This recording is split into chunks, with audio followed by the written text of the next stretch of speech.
আপনি কি postal vote বিডিএফসটি registration করতে চাচ্ছেন? ওটিপির সমস্যায় ভুগছেন? তাহলে এই ভিডিওটা আপনার জন্য। প্রিয় প্রবাসী বাংলাদেশি ভাইরা, আপনাদের ছোট্ট একটি কমেন্ট প্রশ্ন থাকে ওটিপি না আসার কারণ। আমি ধাপে ধাপে কয়েকটি ভিডিও তৈরি করছি, আসলে সঠিকভাবে এবং সম্পূর্ণভাবে আপনাদেরকে বুঝাইতে পারিনি বিদেই আপনারা সেই বিষয়টা বুঝতে পারেননি। আপনারা অবগত জানেন, আমি গত কয়েকদিন আগে একটি ক্যাম্পিং করেছিলাম কাপ্পার হসপিটাল, যেটা শ্রীনগর রাজ্যে। সেখান থেকে আমি যে অভিজ্ঞতাটা পেলাম ওটিপি না আসার কারণ, সে বিষয়টা আপনাদের সাথে আজকে এই ভিডিওতে শেয়ার করব।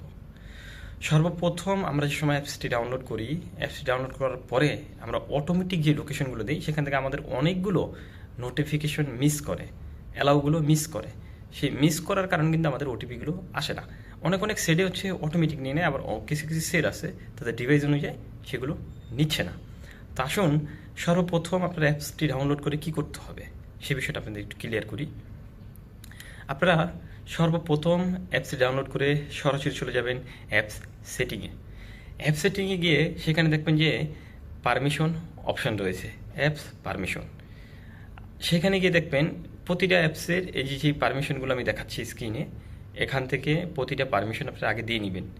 পারমিশনগুলো দিয়ে নিচের যে দেখেন যে নোটিফিকেশন পারমিশনটা, এটা আমার ফোনে এই সিস্টেম আসে, আপনাদের ফোনে অন্য সিস্টেম আসতে পারে। তো আমার কাছে যদি অন্য কোনো মোবাইল থাকে আমি সেই সকল মোবাইল দিয়েও দেখাবো কী কী ডিজাইনের এবং কী কী রকমের পারমিশনগুলো আছে।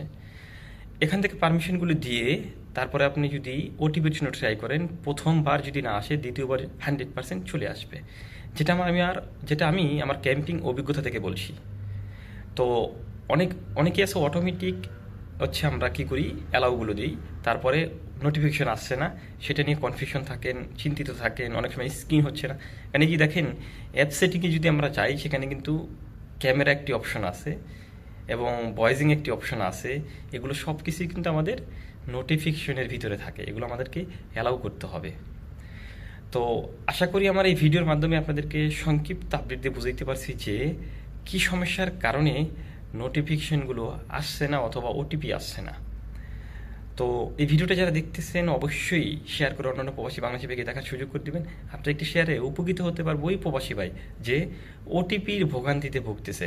কারণ আপনারা অবগত জানেন, নির্বাচন কমিশন থেকে এক এক অধীনে মানে 3বারের উপরে একই সিমে ওটিপি নেওয়া যাবে না, তাকে 1 ঘন্টা বা 2 ঘন্টার জন্য ব্লক করে দেওয়া হচ্ছে। তো ওই যে আপনি শেয়ারটা যদি না করেন, আমার ওই প্রবাসী ভাই কিন্তু ওই 2 ঘন্টা ব্লকের আওতায় পড়ে যাবে। তো যারা ভিডিওটা দেখতেছেন অবশ্যই শেয়ার করে অন্যান্য প্রবাসী বাংলাদেশি ভাইকে দেখার সুযোগ করে দেবেন। সবাই ভালো থাকেন, সুস্থ থাকেন, এই কামনাই করছি। আল্লাহ হাফেজ।